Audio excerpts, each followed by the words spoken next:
എല്ലാവർക്കും നമ്മുടെ ഇന്നത്തെ ക്ലാസ്സിലേക്ക് സ്വാഗതം. നമുക്കറിയാം, നാം കഴിഞ്ഞ ക്ലാസ്സിൽ നമ്മുടെ ടെക്സ്റ്റ് ബുക്കിലെ പേജ് നമ്പർ 47 ഏഴാമത്തെ ചോദ്യമാണ് ചെയ്ത് നിർത്തിയത് അല്ലേ. ഇനി നമുക്ക് പേജ് നമ്പർ 48 ഒരു ചോദ്യം കൂടി ബാക്കിയുണ്ട്, എട്ടാമത്തെ ചോദ്യം. അത് നമുക്ക് ഇന്നൊന്ന് ചെയ്തു നോക്കാം. അപ്പോൾ ഇതാണ് നമ്മുടെ എട്ടാമത്തെ ചോദ്യം. എന്താണ്? In the picture A B and C D are perpendicular chords of the circle. അതായത് ഒരു സർക്കിൾ വന്നിട്ടുണ്ട്, അതിൽ രണ്ട് കോഡുകൾ എന്ന് പറഞ്ഞാൽ ഞാണുകൾ. അപ്പോൾ രണ്ട് ഞാണുകൾ എ ബിയും ഡി സിയും. ഇത് രണ്ട് ഞാണുകളാണെന്ന് പറഞ്ഞിട്ടുണ്ട്. പിന്നെ എന്താണ്? അവ പെർപെൻഡിക്കുലർ ആണ്. അതായത് ഈ ആംഗിൾ എത്രയായിരിക്കും? 90 ഡിഗ്രി അല്ലേ, 90 ഡിഗ്രിയാണ്. ഇതാണ് ചോദ്യത്തിൽ തന്നിട്ടുള്ളത്. ഇനി നാം എന്താണ് ചെയ്യേണ്ടത്? Prove that the arcs A P C എന്ന് പറയുന്ന ഈ ആർക്ക്, ഈ ചെറിയ ആർക്ക് അല്ലേ, അതും പിന്നെയോ ബി ക്യു ഡി ഈ ബി ക്യു ഡി ഈ ആർക്കും, അതായത് ഈ ആർക്കും പിന്നെ ഈ ആർക്കും join together make A semi circle. ഇത് രണ്ടും കൂടി ജോയിൻ ചെയ്ത് കഴിഞ്ഞാൽ നമുക്കൊരു സെമി സർക്കിൾ കിട്ടും എന്നാണ് പ്രൂവ് ചെയ്യേണ്ടത്. മനസ്സിലായില്ലേ? അതായത് ഈ ഇത്രയും ഭാഗവും ഇവിടുന്ന് ഇത്രയും ഭാഗം കൂടി കൂട്ടിക്കഴിഞ്ഞാൽ ഒരു സെമി സർക്കിൾ കിട്ടും, ഒരു അർദ്ധവൃത്തം കിട്ടും എന്നാണ് നമ്മൾ പ്രൂവ് ചെയ്യേണ്ടത്. അപ്പോൾ ഈ ചെറിയ ആർക്കും ഈ ആർക്കും കൂടി കൂട്ടിക്കഴിഞ്ഞാൽ അർദ്ധവൃത്തം കിട്ടും എന്ന് പറയുമ്പോൾ നാം എന്ത് ചെയ്താൽ മതി? നമുക്കറിയാം, ഒരു അർദ്ധവൃത്തം അല്ലേ, ഒരു അർദ്ധവൃത്തത്തിൻ്റെ സെൻട്രൽ ആംഗിൾ എത്ര ആയിരിക്കും? 180 ഡിഗ്രിയാണ് അല്ലേ. ഇത് 180 ഡിഗ്രിയാണ്. അപ്പോൾ ഈ ചെറിയ ആർക്കും ഈ വലിയ ആർക്കും കൂടി കൂട്ടിക്കഴിഞ്ഞാൽ നമുക്കൊരു എന്ത് കിട്ടും? സെമി സർക്കിൾ കിട്ടും എന്ന് പറഞ്ഞാൽ ഇത് രണ്ടും കൂടി കൂട്ടിക്കഴിഞ്ഞാൽ അതിലുണ്ടാകുന്ന ആ സെൻട്രൽ ആംഗിൾ അല്ലെ, കേന്ദ്രകോണം എത്രയായിരിക്കണം? 180 ഡിഗ്രി ആയിരിക്കണം അല്ലേ. അപ്പോൾ നാം അത് പ്രൂവ് ചെയ്താൽ മതി. എന്ത് പ്രൂവ് ചെയ്യണം? ഇതും ഇതിൻ്റെ രണ്ടിൻ്റെയും കേന്ദ്രകോൺ രണ്ടും കൂടി കൂട്ടിക്കഴിഞ്ഞാൽ 180 ഡിഗ്രി കിട്ടുമെന്ന് പ്രൂവ് ചെയ്ത് കഴിഞ്ഞാൽ ഇതിനുത്തരായി അല്ലേ. അപ്പോൾ നമുക്ക് എന്ത് വേണം? ഈ രണ്ട് ആർക്കിൻ്റെയും എന്ത് വേണ്ടി വരും? ഈ സെൻട്രൽ ആംഗിൾ നമ്മൾ കണ്ടുപിടിക്കേണ്ടി വരും അല്ലേ. സെൻട്രൽ ആംഗിൾ അറിയണം. അതുപോലെ തന്നെ ഈ ആർക്കിലല്ലാത്ത ഭാഗത്ത് ഉണ്ടാക്കുന്ന കോണും നമുക്ക് അറിയണം. മനസ്സിലായല്ലോ? അപ്പോൾ നമുക്ക് നോക്കിയാൽ ഇതാണ് വൃത്തത്തിൻ്റെ സെൻറ്റർ. അപ്പോൾ നമുക്ക് ആദ്യം ഈ ആർക്കാണ് എടുത്തത്, ഈ ചെറിയ ആർക്ക് അല്ലേ. അപ്പോൾ ഈ ചെറിയ ആർക്ക് ഈ സെൻറ്ററിൽ ഉണ്ടാക്കുന്ന ആംഗിൾ നമുക്ക് എത്രയാണെന്ന് നോക്കാം. അപ്പോൾ അതിനെന്ത് വേണം?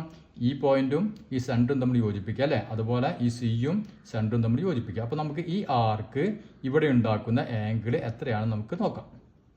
അപ്പോൾ ആദ്യം നോക്കിയാൽ, അപ്പോൾ ഞാൻ ഈ സെൻട്രൽ ആംഗിൾ ഇവിടെ ജോയിൻ ചെയ്തു അല്ലേ. ഇതാണ് ഇതിൻ്റെ ഈ ചെറിയ ആർക്കിൻ്റെ സെൻട്രൽ ആംഗിൾ.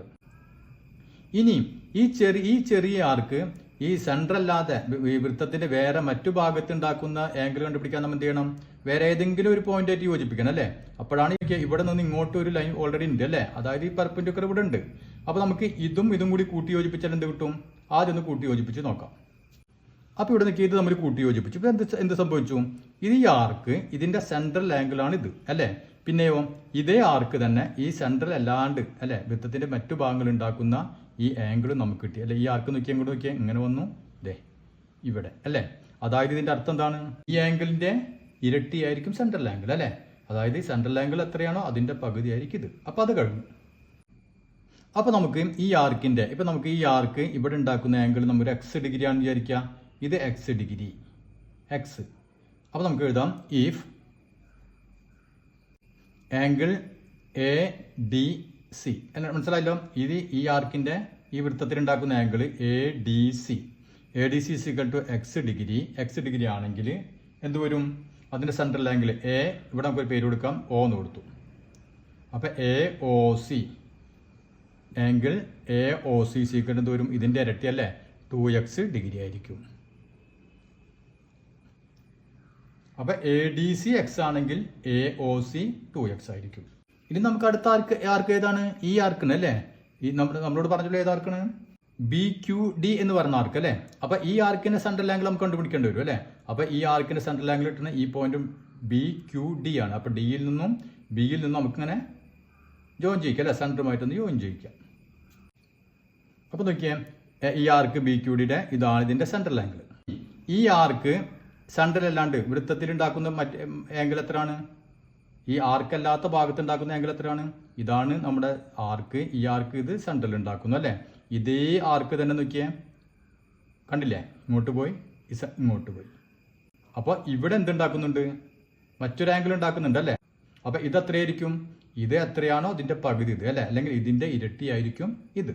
അപ്പോൾ നമുക്ക് ഈ ആംഗിളിനെ നമ്മൾ ഇവിടെ കൊടുത്ത പോലെ എക്സ് എന്ന് കൊടുത്ത പോലെ ഈ ആംഗിൾ നമ്മളിപ്പോൾ വൈ ആണെന്ന് വിചാരിക്കുക. അതായത് angle D A B is equal to Y degree. ഇത് വൈ ഡിഗ്രി ആണെങ്കിൽ അല്ലേ, ഈ സെൻട്രൽ ആംഗിൾ എത്ര ആയിരിക്കും? സെൻട്രൽ ആംഗിൾ ഇതിന്റെ ഇരട്ടി അല്ലേ, അതായത് 2y. അപ്പോൾ ഇവിടെ എക്സ് ആണെങ്കിൽ നമുക്ക് ഇവിടെ 2x എന്ന് കിട്ടി അല്ലേ, 2x എന്ന് കിട്ടി. ഇത് y ആണെങ്കിൽ ഈ സെൻട്രൽ ആംഗിൾ എത്ര കിട്ടും? 2y. അപ്പോൾ angle D O B is equal to ഇതിന്റെ ഇരട്ടി 2y ഡിഗ്രി. അപ്പം നമുക്ക് ഇതുവരെ എന്താ കിട്ടിയത്? ഈ രണ്ട് ചാപങ്ങളും രണ്ട് ആർക്കുകളും സെൻട്രലിൽ ഉണ്ടാക്കുന്ന ആംഗിൾ കിട്ടി. ഒന്ന് 2x ആണെന്ന് കിട്ടി, അടുത്തത് നമുക്ക് 2y ആണെന്ന് കിട്ടി അല്ലേ. അപ്പോൾ രണ്ട് സെൻട്രൽ ആംഗിളും നമുക്ക് കിട്ടി. ഇനി നമ്മൾ നോക്കിയാൽ ഈ ചെറിയ ഇവിടെ ത്രികോണം ഉണ്ടല്ലോ, അതിലേക്കൊന്ന് തിരിച്ചു വരാം. അപ്പോൾ ഈ ത്രികോണം ഇവിടെ മട്ട ത്രികോണമാണ് അല്ലേ. നമ്മൾ ചോദ്യത്തിൽ തന്നെ ഉണ്ട് ഇത് എന്താണ്? പെർപെൻഡിക്കുലർ ആണ്, അതുകൊണ്ട് ഇത് 90 ഡിഗ്രി. അപ്പോൾ ഇവിടെ നമുക്ക് ഈ ത്രികോണം എ, ഇവിടെ നമുക്കൊരു പേര് കൊടുക്കാം, പി കൊടുത്തു, ക്യൂ കൊടുത്തു അല്ലേ. അപ്പോൾ നമുക്ക് ഇവിടെ ആറിന് കൊടുത്തു. അപ്പോൾ ARD അല്ലേ, ട്രയാങ്കിൾ ARD. ഇവിടെ ഉള്ള ഈ ട്രയാങ്കിളിൽ ഈ ആംഗിൾ നമുക്ക് എക്സ് ആണെന്നറിയാം, ഈ ആംഗിൾ 90 ആണെന്നറിയാം അല്ലേ. ഇത് മട്ട ത്രികോണാണെന്നും അറിയാം. അപ്പോൾ നമുക്ക് എന്ത് പറയാം?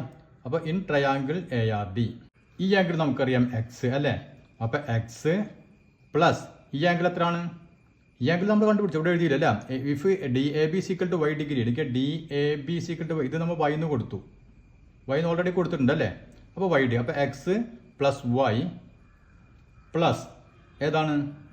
ഈ ആംഗിൾ എത്ര ഡിഗ്രിയാണ്? 90 ഡിഗ്രി അല്ലേ. അതായത് മട്ടത്രികോണാണ്, അതുകൊണ്ട് ഇത് 90 ഡിഗ്രി. അപ്പോൾ എക്സ് പ്ലസ് വൈ പ്ലസ് 90, ഇത് മൂന്നും കൂടി കൂട്ടിക്കഴിഞ്ഞാൽ നമുക്ക് എന്ത് കിട്ടണം? 180 കിട്ടണം അല്ലേ. ഒരു ത്രികോണം മൊത്തം അളവ് 180 ഡിഗ്രി.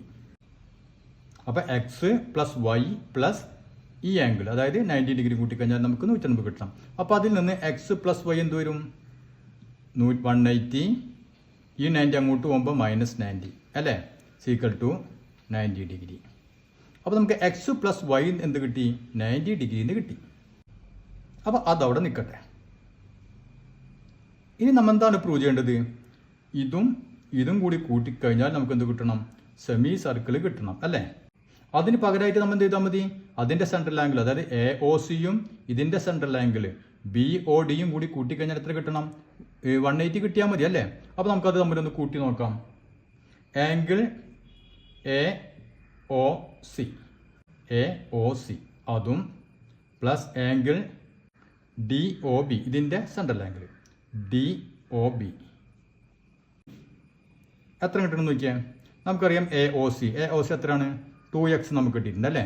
അപ്പോൾ 2x പ്ലസ് DOB 2y എന്ന് കിട്ടിയിട്ടുണ്ട്. സീക്വൽ ടു നോക്കിയാൽ 2x പ്ലസ് 2y, 2 രണ്ടിലുണ്ട് അല്ലേ. അപ്പോൾ 2നെ പുറത്തെടുത്താൽ ബാക്കി എന്ത് വരും? എക്സ് പ്ലസ് വൈ എന്ന് വന്നു. 2 × x പ്ലസ് വൈ. ഇവിടെ നമുക്കറിയാം എക്സ് പ്ലസ് വൈ എന്താണ്? 90 ആണ് അല്ലേ. എക്സ് പ്ലസ് വൈ നമുക്ക് 90 ആണെന്ന് കിട്ടിയിട്ടുണ്ട്. അങ്ങനെയാണെങ്കിൽ ഇവിടെ എന്ത് വരും? 2 × x plus y 90 is equal to 180 degree. അതായത് ഈ ആംഗിളും അതുപോലെ തന്നെ ഈ ആംഗിളും കൂടി കൂട്ടിക്കഴിഞ്ഞാൽ എത്ര കിട്ടും? നമുക്ക് 180 കിട്ടുന്നുണ്ട്. ഈ രണ്ട് ആംഗിൾ എന്ന് പറഞ്ഞാൽ എന്താണ്? ഇതിൻ്റെ ഈ പറഞ്ഞ ചെറിയ ആർക്കിൻ്റെ സെൻട്രൽ ആംഗിൾ, ഇതിൻ്റെ ഈ ആർക്കിൻ്റെ സെൻട്രൽ ആംഗിൾ അല്ലേ. അപ്പോൾ രണ്ടും കൂടി കൂട്ടിക്കഴിഞ്ഞാൽ 180 കിട്ടുക എന്ന് പറഞ്ഞാൽ അതിൻ്റെ അർത്ഥം എന്താണ്? ഇത് രണ്ടും കൂടി കൂട്ടിക്കഴിഞ്ഞാൽ എന്താവും? ഒരു സെമി സർക്കിൾ ആവും. അപ്പോൾ നമുക്ക് എന്ത് എഴുതാം? സോ ദി ആർക്സ് APC അല്ലേ. So the arcs APC and BQD joined together make A semi circle. അതായത് ഈ രണ്ട് ചാപങ്ങളും ചേർത്ത് വെച്ച് കഴിഞ്ഞാൽ എന്ത് കിട്ടും? ഒരു സെമി സർക്കിൾ അതായത് അർദ്ധവൃത്തം കിട്ടും. അപ്പോൾ ഇന്നത്തെ ക്ലാസ് എല്ലാവർക്കും മനസ്സിലായെന്ന് കരുതുന്നു. നമുക്ക് ഇതിൽ ബാക്കിയുള്ള ഭാഗങ്ങൾ അടുത്ത ക്ലാസ്സിൽ എടുക്കാം.